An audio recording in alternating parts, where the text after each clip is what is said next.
Unité 3. Introduction. À la défense et aux hautes études de stratégie de guerre. Chapitre 1. Fondements de la défense et de la stratégie. Bonjour chers analystes en géopolitique, défense et sécurité internationale. Bienvenue dans ce premier chapitre, Fondements de la défense et de la stratégie. Je suis votre professeur, je vais vous guider pas à pas.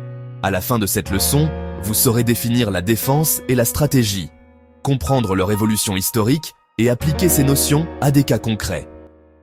Commençons par les définitions clés. Défense. La défense rassemble tous les moyens qu'un État mobilise pour protéger son territoire, sa population, ses infrastructures et ses intérêts stratégiques. Concrètement, cela inclut la protection des frontières, la sécurité civile, la sauvegarde des ports et aéroports, et la préservation des ressources naturelles essentielles. Les moyens de la défense sont variés.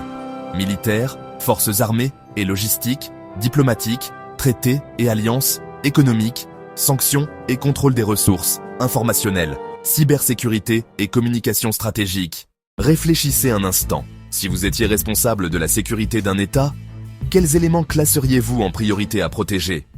Notez rapidement vos idées. Stratégie. La stratégie est l'art de coordonner et d'utiliser ses moyens pour atteindre un objectif politique ou sécuritaire. Elle repose sur 3 étapes essentielles. Analyser les forces et faiblesses, planifier à court, moyen et long terme, et adapter les choix au type de conflit, conventionnel, asymétrique ou hybride. Souvenez-vous, la stratégie dépasse le militaire. Elle mêle diplomatie, économie, communication et puissance armée. Passons maintenant à l'évolution historique de la pensée stratégique. Commençons par les grands penseurs. Sun Tzu, auteur de l'art de la guerre. Sa leçon essentielle, la meilleure victoire est celle obtenue sans combat.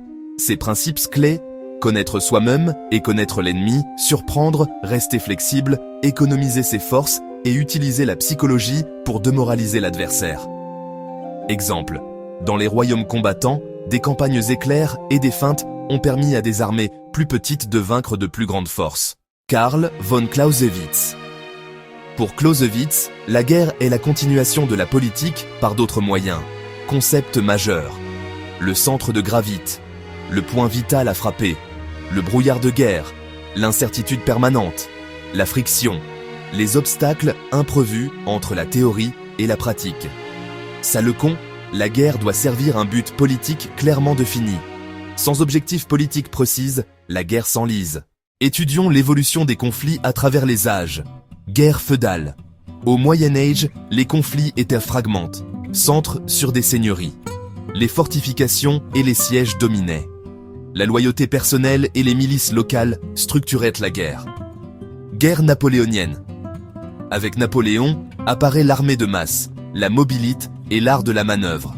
La conscription, l'organisation en corps et la logistique révolutionnent la façon de faire la guerre. Exemple, Austerlitz, où la manœuvre et la surprise mènent à la victoire. Guerres industrielles. Le XXe siècle introduit la production de masse, la mécanisation, les chars, l'aviation et, tragiquement, les armes de destruction massive.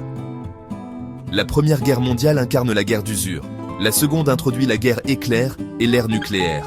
Guerres hybrides du XXIe siècle. Aujourd'hui, les conflits combinent plusieurs dimensions. Combat conventionnel, guérilla asymétrique, cyberattaque, guerre informationnelle et pressions économiques. Exemple récent, la guerre en Ukraine montre la combinaison armée, cyber-information, économie. Les conflits au Sahel mélangent guérilla, terrorisme et influence régionale. Maintenant, mettons cela en pratique avec des études de cas. Cas 1, guerre du Golfe, 1991. C'est une guerre conventionnelle dirigée par une coalition internationale. Stratégie, bombardement aérien massif, déploiement terrestre rapide et usage de technologies avancées. Le succès tient à la supériorité technologique et à la coordination multinationale. Cas 2, guerre civile en RDC, 1998-2003. Conflit asymétrique et hybride, acteurs multiples, exploitation des ressources, guérilla et soutien régional. Les groupes rebelles compensent leurs faiblesses par mobilité, connaissance du terrain et alliances régionales. Cas 3, conflits au Sahel. Guerre hybride régionale, embuscade, IED, propagande et exploitation des frontières poreuses. La stratégie des insurgés repose sur la mobilité et l'appui local, rendant inefficace une réponse purement conventionnelle. Étude de cas. Ukraine, 2022 à aujourd'hui. Type, guerre hybride multidimensionnelle. Tactique, frappe ciblée, drones, cyberattaque, désinformation et sanctions économiques. Impact, la victoire dépend désormais de la coordination multisectorielle, de la technologie et du soutien international. À présent, faites l'exercice suivant. C'est auto-corrigé. Choisissez l'un des cas présentés et répondez brièvement à ces 3 questions. 1. Quels acteurs sont impliqués? 2. Quelles tactiques principales sont employées? 3. Quel est l'effet stratégique recherché? Comparez ensuite votre réponse au corrigé fourni dans le module. Passons au scénario pratique. Scénario d'urgence. 48 heures. Votre pays est confronté à une menace sérieuse. Infiltration armée, attaque terroriste ou cyberattaque. Vous devez élaborer un plan de riposte en 5 points. Voici le canevas à suivre. 1. Évaluation immédiate de la menace. Quelles sources et quels renseignements utilisez-vous? 2. Mobilisation et coordination interne. Comment alignez-vous armée, police et services civils? 3. Diplomatie et communication. Quels alliés sollicitez-vous et comment communiquez-vous pour rassurer? 4. Protection des populations et des infrastructures. Quelles mesures immédiates prenez-vous? 5. Stabilisation à moyen terme. Quelles actions pour consolider la situation? Utilisez la grille d'auto-évaluation, fiabilité des sources, déclenchement d'une cellule de crise, chaîne de commandement claire, protection des civils et ouverture d'un processus diplomatique pour la stabilisation. Avant de conclure, quelques conseils pratiques. Pensez toujours au lien entre politique et guerre. Interrogez-vous. Quel est l'objectif politique ultime? Sans réponse claire, aucune opération militaire ne doit être lancée. Anticipez le brouillard de guerre.